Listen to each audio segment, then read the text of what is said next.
तो अभी हम लोगों को देखना क्या है, अभी हम लोगों को देखना है मूविंग कॉइल गैल्वेनोमीटर। ठीक है। तो गैल्वेनोमीटर क्या काम करता है तुम लोगों को मालूम है? करंट डिटेक्ट करने के लिए यूज करते हैं, है ना। और ठीक है, अब क्या है कि इसमें ना एक कॉइल लगी होती है, जैसे जैसे करंट फ्लो करता है वो कॉइल घूमती है। ठीक है, एक स्प्रिंग लगा होता है जिसको वापस खींचता है फिर। तो इसका पूरा कंस्ट्रक्शन अपने को देखना है, कैसे बनता है, कैसे काम करता है और क्या है क्या इसका जो भी है। तो सबसे पहले दो टाइप के गैल्वेनोमीटर होते हैं। एक होता है डी आर्सोनवल आर्सोवल डी आर्सोवल बोलते थे हम लोग, तो एन साइलेंट है इसमें, डी आर्सोवल गैल्वेनोमीटर। और दूसरा होता है वेस्टर्न गैल्वेनोमीटर। तो डी आर्सोवल गैल्वेनोमीटर में होता क्या है, इसमें ना जो कॉइल है इसको फॉस्फर ब्रॉन्ज के वायर के ऊपर लगा लटकाते हैं, और ये हाईली सेंसिटिव होता है और इसमें बहुत ध्यान से इसको केयर करके ही यूज़ करना पड़ता है। तो इसलिए इसको अपन जनरली लैब में यूज़ नहीं करते। लैब में यूज़ होता है ये वाला वेस्टर्न गैल्वेनोमीटर। इसमें जो कॉइल है ना, ये दो जेवल बियरिंग्स के बीच में पाइवोटेड होती है। जेवल बियरिंग देखे हो? साइकिल का बियरिंग कभी खोले देखे? उसमें छर्रा होता है, उसको जेवल बियरिंग बोलते हैं। ठीक है। तो उसमें पाइवोट करके लगाया हुआ होता है। तो ये थोड़ा मजबूत होता है और उतना सेंसिटिव नहीं होता है। तो जब अपने को एक एक्यूरेट मेजरमेंट चाहिए तो डी आर्सोवल गैल्वेनोमीटर यूज़ करते हैं। लेकिन जब अपने को ऐसा लैब में बच्चे लोगों को खेलने के लिए देना है, मतलब तुम लोग को एक्सपेरिमेंट के लिए देना है, तो वेस्टर्न गैल्वेनोमीटर देते हैं। ठीक है। अब दोनों का जो वर्किंग प्रिंसिपल है वो सेम होता है, दोनों का वर्किंग प्रिंसिपल सेम होता है। जैसे प्रिंसिपल है क्या कि जब एक करंट कैरिंग कॉइल को मैग्नेटिक फील्ड में रखते हैं, जब एक करंट कैरिंग कॉइल को मैग्नेटिक फील्ड पे रखते हैं तो उसमें टॉर्क लगता था, है ना। तो यही इसका प्रिंसिपल है। और उसका मैग्नीट्यूड टॉर्क का किस पे डिपेंड कर रहा था? करंट पे। जितना ज़्यादा करंट उतना ज़्यादा टॉर्क। तो यही इसका वर्किंग प्रिंसिपल है। अब इसके कंस्ट्रक्शन में देखो, असली महाभारत यही करनी है अपने को। तो इसका जो डायग्राम है ये बहुत मुश्किल है, मैं कोशिश कर रहा हूँ, तुम लोग भी कोशिश करो मेरे साथ। ठीक है। तो इसका गैल्वेनोमीटर का कंस्ट्रक्शन देखना है हमको। तो देखो, इसमें दो व्यू बनाए हैं मैंने। ठीक है, ये इसका फ्रंट व्यू है। नहीं, एक सेकंड, कौन सा है भाई? हाँ, ये इसका टॉप व्यू है। ऐसा ऊपर से देखने पे ऐसा दिखता है, और ये फ्रंट व्यू है। अगर मैं गैल्वेनोमीटर एक साइड से खोल दूं और ऐसा दिखेगा मुझे। बुक में अच्छे से बना हुआ है, उसको देख लेना, इधर ज़्यादा टेंशन लेने की ज़रूरत है नहीं। ठीक। तो ये वेस्टर्न टाइप गैल्वेनोमीटर है। ये पाइवोटेड है, देखो ये यहाँ पे, और यहाँ पे जेवल बियरिंग्स हैं। एक्चुअल में जेवल बियरिंग्स को कुछ ऐसा दिखाना चाहिए था, ऐसा ऐसा ऐसा ऐसा ऐसा ऐसा ऐसे दिखाते हैं जेवल बियरिंग्स। बट अब बुक में ऐसा क्यों बनाया है भगवान जाने, जो भी है। ठीक।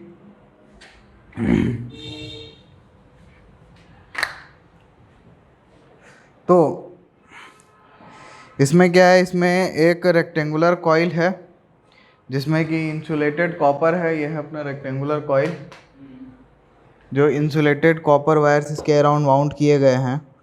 और ये जो अंदर में फ्रेम है ये नॉन मैग्नेटिक एल्यूमिनियम फ्रेम है, ध्यान रखना, नॉन मैग्नेटिक एल्यूमिनियम फ्रेम है।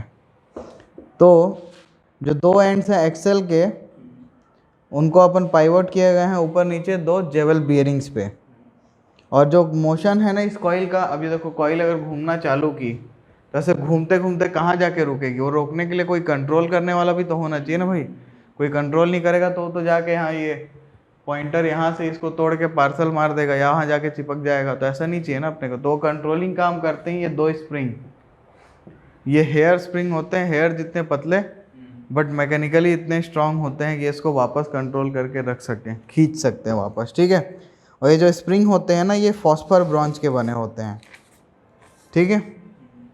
और इनर एंड्स जो हैं स्प्रिंग के, उनको अपन कॉइल्स में शोल्डर करके रखते हैं, और जो आउटर एंड्स हैं वो बाहर आते हैं अपना सप्लाई देने के लिए। तो जो गैल्वेनोमीटर के ऊपर जो दो निब होते हैं ना, वो एक्चुअली इन स्प्रिंग्स के एक एक एंड हैं, दोनों स्प्रिंग के। ठीक है, तो ऐसा एक सवाल आता था कि अगर गैल्वेनोमीटर में स्प्रिंग टूट गई तो क्या होगा, तो भाई वो काम ही नहीं करेगा, कंट्रोलिंग टॉर्क रुकेगा, नहीं सोचना है, वो काम ही नहीं करेगा क्योंकि करंट ही नहीं जाएगा ना फिर तो पूरे उसमें। ठीक, इसके अलावा इसमें और क्या है, जो आउटर एंड है उनको बाइंडिंग स्क्रू से कनेक्ट किया गया है। मैं एक एक चीज़ को मार्किंग करूँगा अभी। स्प्रिंग जो यहाँ पे वो रिस्टोरिंग टॉर्क प्रोवाइड करते हैं एंड करंट लीड का काम करते हैं। बताया ना, करंट लीड के लिए यही स्प्रिंग के एंड्स को हम लोग बाहर निकाले हैं, तो यही करंट लीड का काम करें, मतलब इसी के थ्रू करंट एंटर और एग्जिट होती है। ठीक है, इसमें एक लाइट एल्यूमिनियम का हल्का पॉइंटर लगाया गया होता है जो कि क्या करता है, इसके डिफ्लेक्शन को इस स्केल पे हमको दिखा देता है। ठीक, तो कॉइल जो है इसको सिमेट्रिकली हम लोग प्लेस कर देते हैं किसके बीच में, दो परमानेंट हॉर्स मैग्नेट के बीच में। तो ये हमारा दो परमानेंट हॉर्स मैग्नेट है जिसके बीच में कॉइल को सिमेट्रिकली प्लेस करते हैं। ऐसा इसलिए करते हैं ताकि हमको रेडियल फील्ड मिले यहाँ पे। ठीक, अच्छा, अब यहाँ पे जो हॉर्स मैग्नेट के पोल्स हैं वो कॉनकेव हैं, तो उनके बीच में सॉफ्ट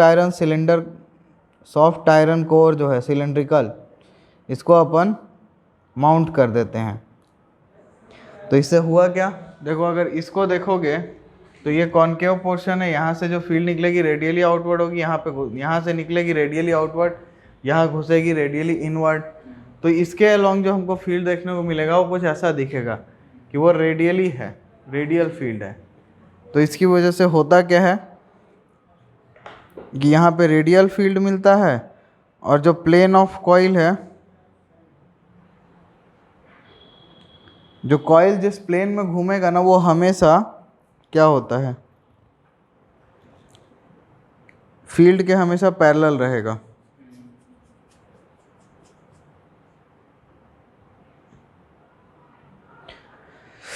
ठीक है, तो ये अपना सॉफ्ट आयरन सिलेंडर है।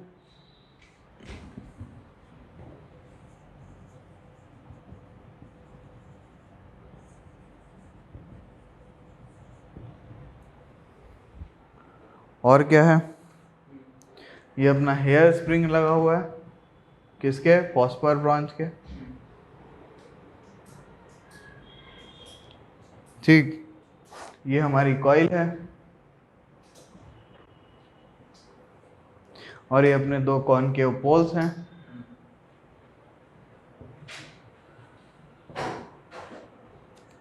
और ये नीचे, ऊपर और नीचे ये, और ये क्या है हमारा, जेवल बियरिंग। तो सब मार्किंग हम लोग कर चुके हैं। ये क्या है, ये परमानेंट मैग्नेट है।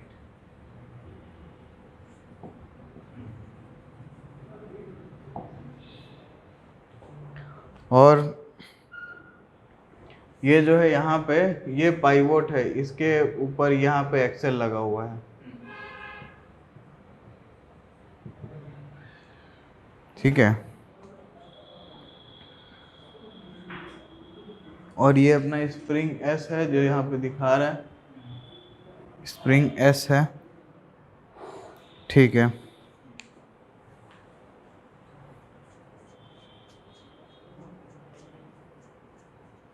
अब देखो यहाँ पे सॉफ्ट आयरन कोर का यूज़ क्यों किया गया है, क्योंकि सॉफ्ट आयरन कोर का परमिएबिलिटी हाई होता है। इस वजह से क्या होता है, वहाँ पे मैग्नेटिक फील्ड बढ़ जाता है, और मैग्नेटिक फील्ड बढ़ जाता है तो अपना जो गैल्वेनोमीटर है ना वो ज़्यादा सेंसिटिव होता है। ठीक है, अब ये हो गया इसका कंस्ट्रक्शन, जैसे तैसे हो गया बस। ठीक है, इसको बनाना मत, अभी घर जाके बना लेना किताब से देख के। ठीक है, अब इसका थ्योरी और वर्किंग देखते हैं। चलो तो इसका थ्योरी और वर्किंग देखते हैं हम। तो थ्योरी और वर्किंग में हम लोग क्या करेंगे, देखो तो इसमें क्या है, एक कॉइल है जो मैग्नेटिक फील्ड में रखा हुआ है। हम लोग थोड़ी देर पहले ही देखे हैं, मतलब लास्ट क्लास में क्या देखे हैं कि अगर किसी कॉइल को मैग्नेटिक फील्ड में रखें तो उस पर टॉर्क लगता है। कैसे लगता था भाई, दो इक्वल और अपोजिट फोर्स कुछ डिस्टेंस पे लग रहे थे, उसकी वजह से वहाँ पे टॉर्क आ रहा था, है ना। तो यहाँ भी प्रिंसिपल वही है। तो यहाँ भी हमारा ऐसे ही एक, ये मान लो हमारा कॉइल है, ठीक है। ये हमारा क्या है भाई, PQRS। अब मैग्नेटिक फील्ड इस डायरेक्शन में हम लोग सेटअप कर दिए हैं, और PQRS में जो करंट है वो इस डायरेक्शन में है, ठीक। और इसका ये वाला जो साइड है ये B लेंथ का है, ये वाला जो साइड है ये A लेंथ का है। ये यहाँ तक ना पिछले डेरिवेशन जैसा ही नहीं है, और ये इसका एक्सिस है,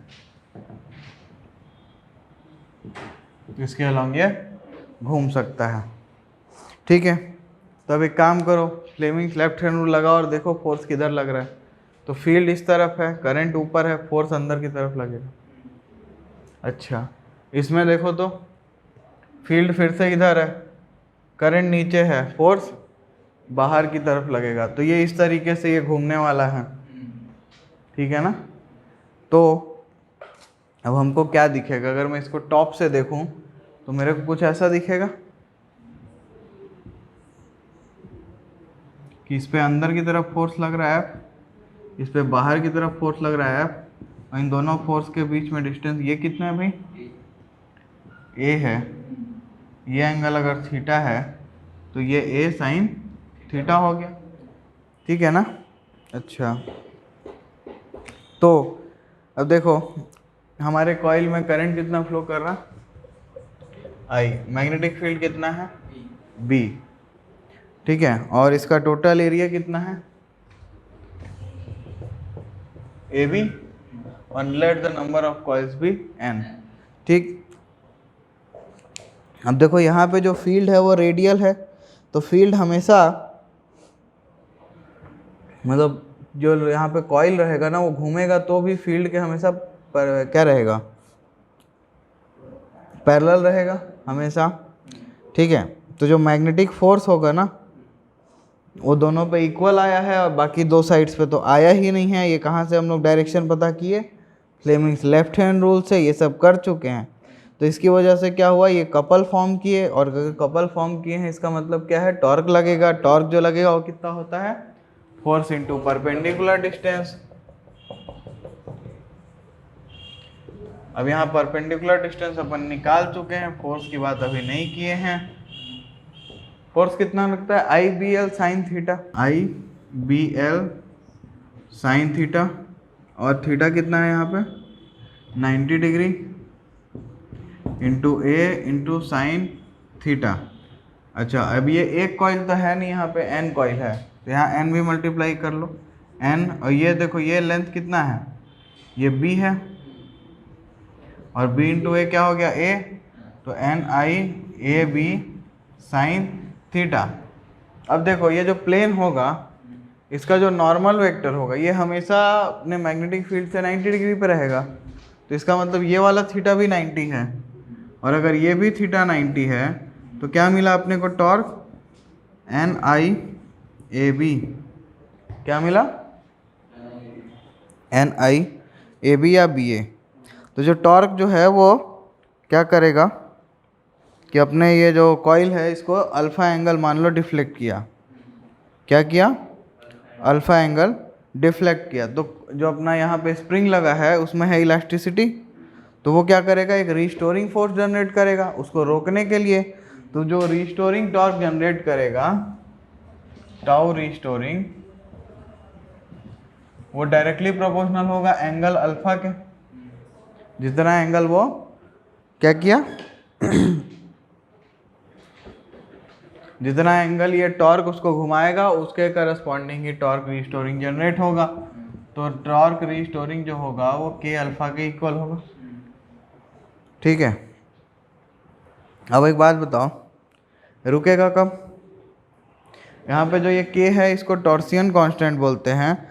अब ये जो अपना है पॉइंटर ये रुकेगा कब, जब रिस्टोरिंग टॉर्क और जो अप्लाइड टॉर्क है इक्वल होगा। तो N I A B is equal to K alpha जब होगा तो ये रुक जाएगा। तो यहाँ से अपन क्या देख सकते हैं कि alpha is equal to N I, या ये एन ए बी बाई के, क्योंकि एन भी कांस्टेंट है, ए कांस्टेंट है, बी कांस्टेंट है, के कांस्टेंट है, और ये क्या है आई। अपन ये बदल सकते हैं, इस पे डिपेंड करेगा। तो यहाँ से बोल सकता हूँ कि अल्फा इज प्रोपोर्शनल टू आई, मतलब जो एंगल चेंज होगा वो करंट के प्रोपोर्शनल होगा। ठीक है, तो यही चीज़ हमने बोला था कि deflection in the galvanometer is directly proportional to the current flowing through the galvanometer. ठीक, तो फिर अपन स्केल लगा सकते हैं उसमें। उसके बाद वो जो मीटर के, जो गैल्वेनोमीटर का जो अपन बनाए थे डायग्राम, उसमें जो अपना क्या था, मैग्नेट था, उसके ऊपर स्केल लगाए थे। वो सर्कुलर स्केल था बट रीडिंग वो लीनियर देता था। ठीक है, तो उस टाइप का हम लोग स्केल लगा सकते हैं। ठीक है, तो अगर मैं बात करूं कि क्या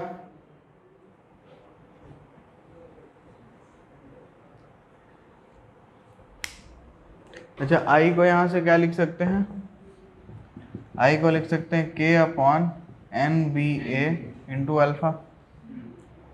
और ये जो के अपॉन एन बी ए है ना, इसको हम लोग बोलते हैं जी, तो ये हो गया जी अल्फा।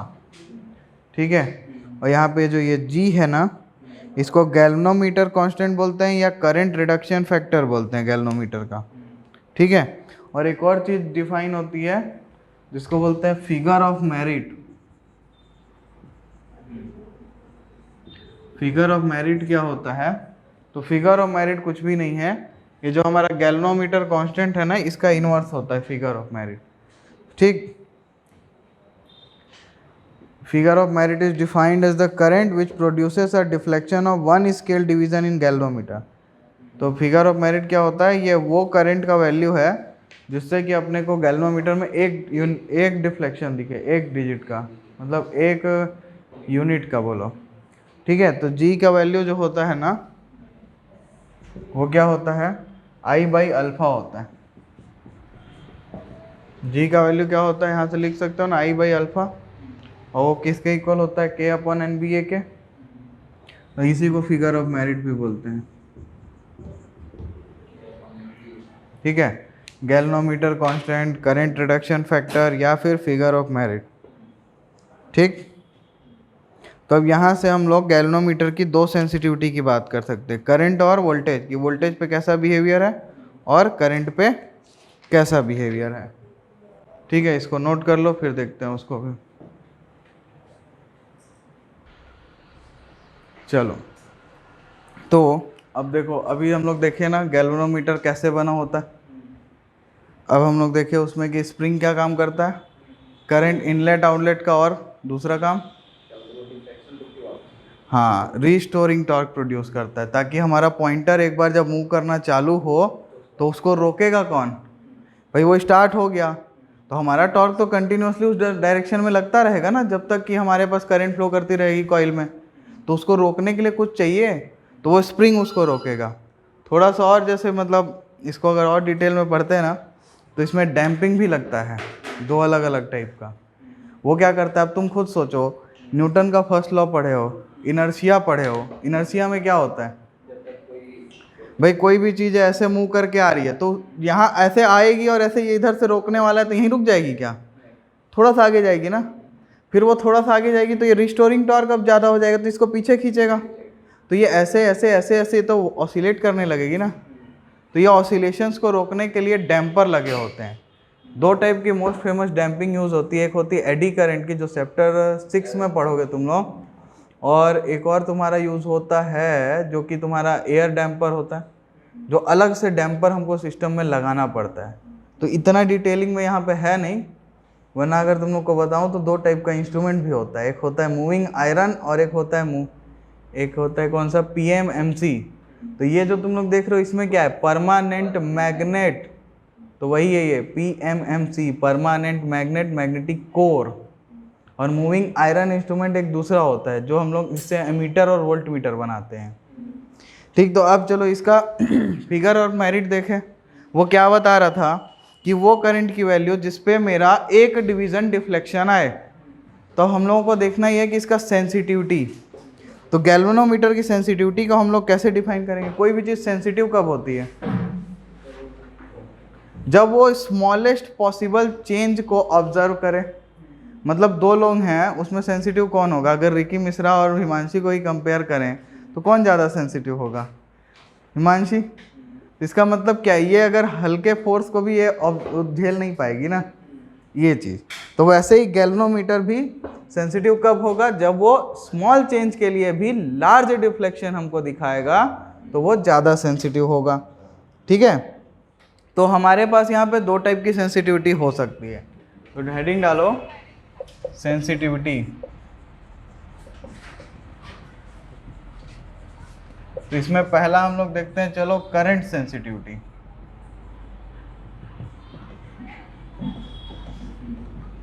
ठीक है, तो करंट सेंसिटिविटी क्या होगा? जब यूनिट करंट फ्लो करेगा तो कितना डिफ्लेक्शन आएगा ये हमको बताएगा उसका करंट सेंसिटिविटी। सिंपल सी बात है। तो करंट सेंसिटिविटी को हम लोग IS से रिप्रेजेंट करेंगे और ये क्या होगा हमारा? Deflection per unit current. और डिफ्लेक्शन क्या है? अल्फा। करंट क्या है? I। तो अल्फा अपॉन I, और अल्फा अपॉन I अभी आया है क्या? K upon NBA। तो ये हमारा क्या हो गया? Current sensitivity. ठीक है, अब हमको देखना है वोल्टेज सेंसिटिविटी। दूसरा जो इसमें आएगा वो होगा हमारा वोल्टेज सेंसिटिविटी। तो वोल्टेज सेंसिटिविटी क्या होगा? यूनिट वोल्टेज लगाने पे हमारे गैल्वेनोमीटर में कितना डिफ्लेक्शन आएगा, वो हमारा वोल्टेज सेंसिटिविटी होगा। ठीक है ना? तो वोल्टेज सेंसिटिविटी को VS से रिप्रेजेंट करेंगे और ये क्या होगा? Deflection per unit voltage. और V को क्या लिख सकते हैं? IR। अल्फा अपॉन I हमारा K अपॉन NBA है, R। ठीक है, और R जो है तो ये एक्चुअल में यहाँ देखो, ये तो क्या है? ये करंट सेंसिटिविटी है क्या? तो ये VS is equal to IS upon R है? नहीं नहीं नहीं, क्या है? ठीक तो है। वोल्टेज सेंसिटिविटी क्या है? Current sensitivity divided by resistance. तो अब यहाँ से हम लोग फाइनली कंक्लूड कर सकते हैं कि कौन कौन से फैक्टर्स पे हमारा सेंसिटिविटी डिपेंड करता है। तो किस पे कर रहा है भाई? तो देखो दोनों सेंसिटिविटी N पे डिपेंड कर रहे हैं। हाँ कर रहे हैं। फील्ड पे डिपेंड कर रहे हैं, कॉइल के एरिया पे कर रहे हैं, और स्प्रिंग कांस्टेंट पे कर रहे हैं। तो इसका मतलब क्या? हमारा चार चीज़ों पे डिपेंड करता है। अब हम लोग सेंसिटिविटी बढ़ा कैसे करते हैं बताओ? सेंसिटिविटी कब बढ़ाओ, कैसे बढ़ाओगे? सोचो ना, यहीं देख के सोचो। N की वैल्यू को बढ़ा दो।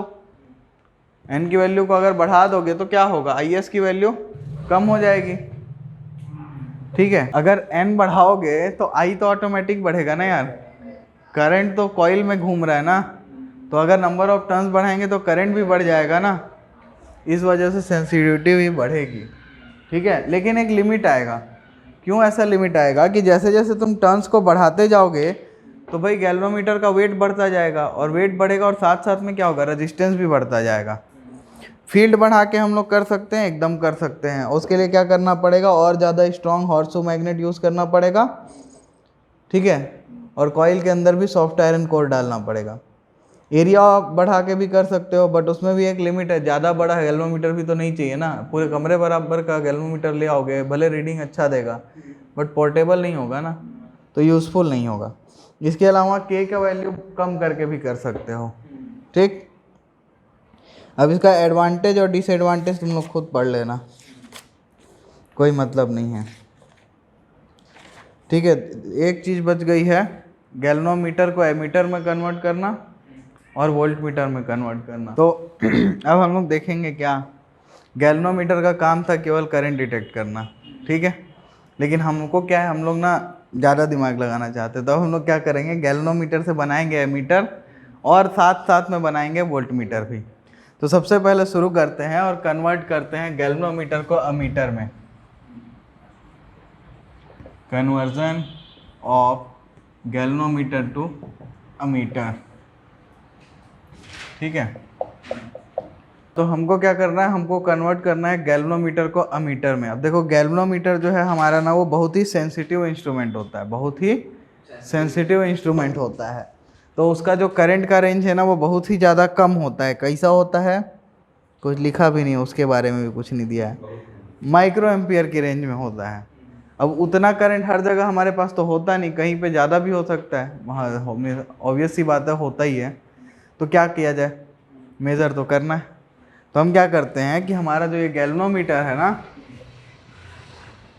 ये इसके ऊपर एक रेजिस्टेंस लगा देते हैं। चलो, तो अब क्या होगा, जो करंट आई आ रही थी गैल्वेनोमीटर में तो आई जी जाएगी, बट इधर जो है वो आई माइनस आई जी जाएगी। ये कहाँ से आया, KCL लगा के आया। ठीक है, तो अब ये मान लो रेजिस्टेंस जो है इसको हम लोग बोलते हैं शंट रेजिस्टेंस S। क्या बोलते हैं, शंट रेजिस्टेंस। तो ये जो शंट रेजिस्टेंस है ना, इसकी वैल्यू कैसी होनी चाहिए, तुम सोचो। बहुत कम होनी चाहिए, क्योंकि हम चाहते हैं कि मैक्सिमम करंट इस रास्ते से पास हो, इधर से काफ़ी कम करंट पास हो। ठीक है, तो इसीलिए अगर गैल्वेनोमीटर को हमको एमीटर में चेंज करना है तो हमको एक बहुत ही स्मॉल शंट रेजिस्टेंस लगाना पड़ता है जो करंट को बाईपास करके ऊपर से पार्सल कर दे। ठीक है, तो यहाँ तक तो कोई दिक्कत है ही नहीं। अब ये पॉइंट अगर A है, ये पॉइंट अगर B है, तो अंदर में तुमको सब कुछ तो दिख ही रहा है। गैल्वेनोमीटर का रेजिस्टेंस अगर मैं G मान लूँ, G, तो AB के अक्रॉस ड्रॉप दो चीज़ों में होगा। एक AB में ड्रॉप होगा ये वाला IG इंटू जी, और ये इक्वल होना चाहिए किसके, इस ड्रॉप के, S वाले ड्रॉप में। और S का रेजिस्टेंस तो S है, करंट कितना है, I minus I G into S. ठीक है, तो यहां से S की वैल्यू निकाल सकते हो क्या,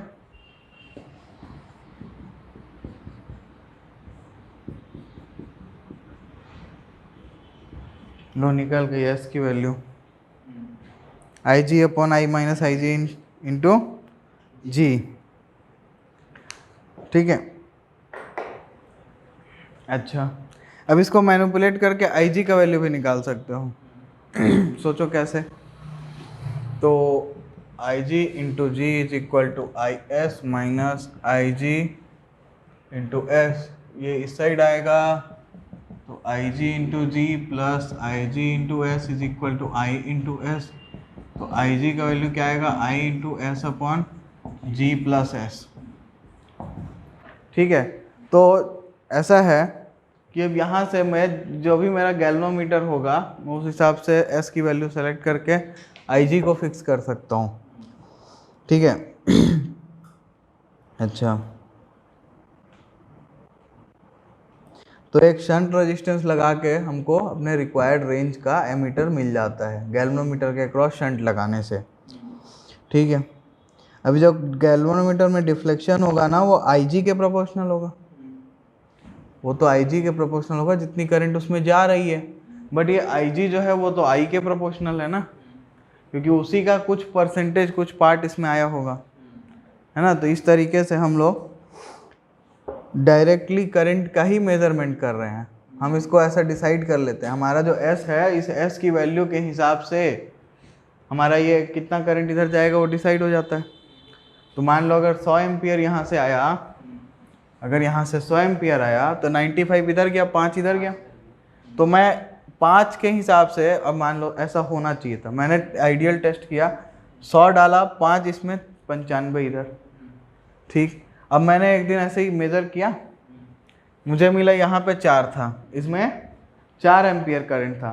तो मैं क्या टोटल करंट प्रेडिक्ट कर सकता हूँ, कर सकता हूँ। सोचो कैसे, जब 5 रीडिंग आई थी तो मेरा टोटल करंट 100 था, तो जब एक रीडिंग आनी थी तो कितना होता, 100/5। तो 4 आई तो कितना होता, 100/5 इंटू 4। तो इस तरीके से मैं मतलब बता सकता हूँ केवल गैल्वेनोमीटर की रीडिंग देख के कि यहाँ टोटल करंट कितना आया होगा। ठीक है, तो एमीटर को शंट करते हैं एक रोज।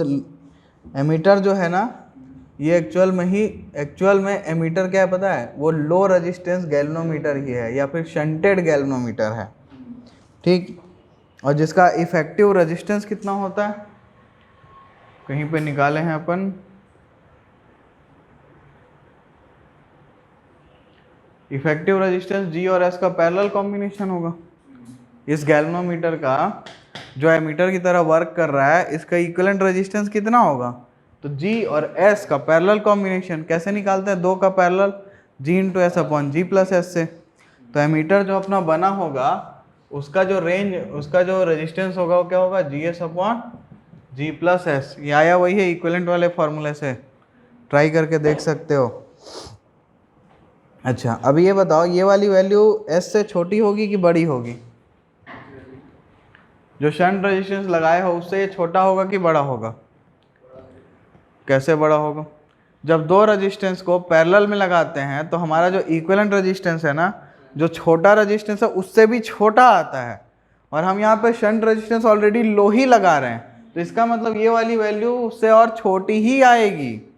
ट्राई करके देख लो, 2 ओम और 3 ओम के साथ, 2 ओम और 1 ओम के साथ भी कर लो, फिर 2 ओम और 0.001 ओम के साथ कर लो, तो इक्विवेलेंट आएगा ना वो 0.001 से भी छोटा आने वाला है, जबकि 1-2 ओम का रेजिस्टेंस वहाँ लगा हुआ है। ठीक है, चलो तो ये समझ में आ गया। शंट क्या होता है, shunt is a low resistance which is connected in parallel with galvanometer to protect it from strong currents. मतलब ज़्यादा करंट आ रही है उससे बचाने के लिए मैं एक लो रेजिस्टेंस को गैल्वेनोमीटर के पैरेलल में लगाता हूँ, बस। ठीक है, शंट का यूज़ क्या है, डैमेज से बचाने के लिए, गैल्वेनोमीटर को एमीटर में बदलने के लिए, और एमीटर का रेंज भी बढ़ाने के लिए। ये शंट की वैल्यू को और कम करते जाओ, हमारा ये और ज़्यादा करंट मेजर कर पाएगा, तो रेंज बढ़ रहा है ना एक तरीके से, जो एमीटर बना उसका। ठीक है, अब इसको हम लोग वोल्ट मीटर में भी कन्वर्ट कर सकते हैं। चलो इसको नोट कर लो, हो गया।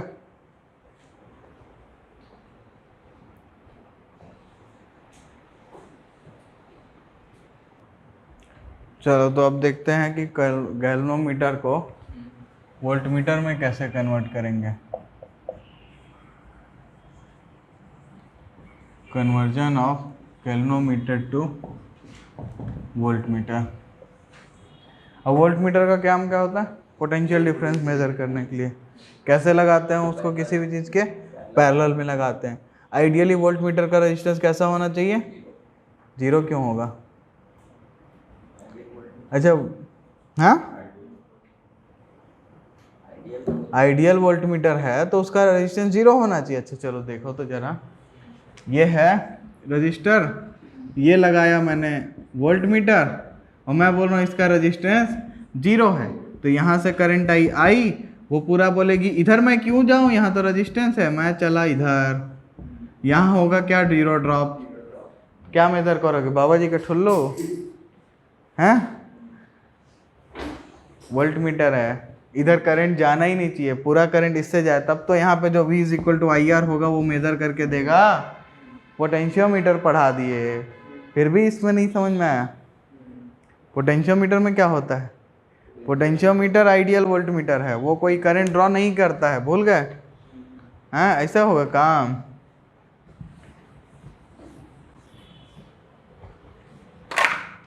वोल्ट मीटर का रेजिस्टेंस इनफाइनाइट होना चाहिए और एमीटर का 0 आइडियली, बट प्रैक्टिकली दोनों पॉसिबल नहीं है। तो अपन क्या करते हैं, वोल्ट मीटर के रेजिस्टेंस को हाई रखते हैं और एमीटर के बहुत कम रखते हैं, जितना पॉसिबल हो। ठीक है, हाँ तो गैल्वेनोमीटर जो है वो ज़्यादा वोल्टेज तो झेल सकता नहीं, ज़्यादा करंट नहीं, मतलब ज़्यादा वोल्टेज नहीं, सीधी सी बात है। अच्छा तो मेरे को उसका वोल्टेज बढ़ाना है, ये मेरा गैल्वेनोमीटर लगा हुआ है, क्या करूं, क्या करूं, मेरे पास 100 वोल्ट मैंने अप्लाई किया, मेरा गैल्वेनोमीटर सिर्फ 5 वोल्ट झेल सकता है, मुझे करना क्या पड़ेगा, 95 वोल्ट को पहले ही ख़त्म कर देना पड़ेगा।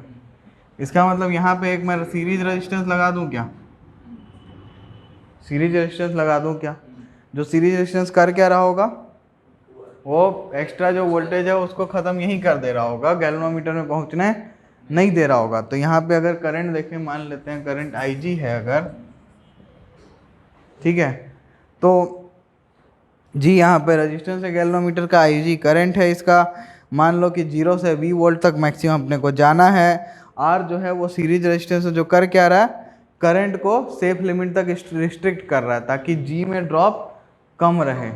ठीक, अच्छा टोटल रेजिस्टेंस कितना है, R plus G, total resistance R plus G है, और वोल्टेज अगर मैं V अप्लाई कर रहा हूँ तो IG की वैल्यू क्या लिख सकते हो, V upon R plus G। ठीक है, वहाँ से G की वैल्यू निकाल सकते हो, नहीं, अपने को तो आर की वैल्यू निकालनी है ना, तो यहाँ से आर, इसको कैसे लिखेंगे, R plus G is equal to V upon I G, R is equal to V upon I G minus G. ठीक है, तो ये हमारा रेजिस्टेंस हो जाएगा जो हमको सीरीज में लगाना होगा ताकि गैल्वेनोमीटर को हम वी वोल्ट तक मेज़र करवा सकें। ठीक है, अब यहाँ पर रेजिस्टेंस की वैल्यू को और बढ़ाओगे तो वोल्टेज और बढ़ेगा। तो वोल्टमीटर जो है ये हाई रेजिस्टेंस गैल्वेनोमीटर है जिसका इफेक्टिव रेजिस्टेंस कितना होगा, आर प्लस जी, क्योंकि ये सीरीज में है। पैरेलल में होता तो इन्वर्स वाला यूज़ करते। कोई दिक्कत इसमें? तो फाइनली ये चैप्टर हो गया ख़त्म। एंजॉय करो।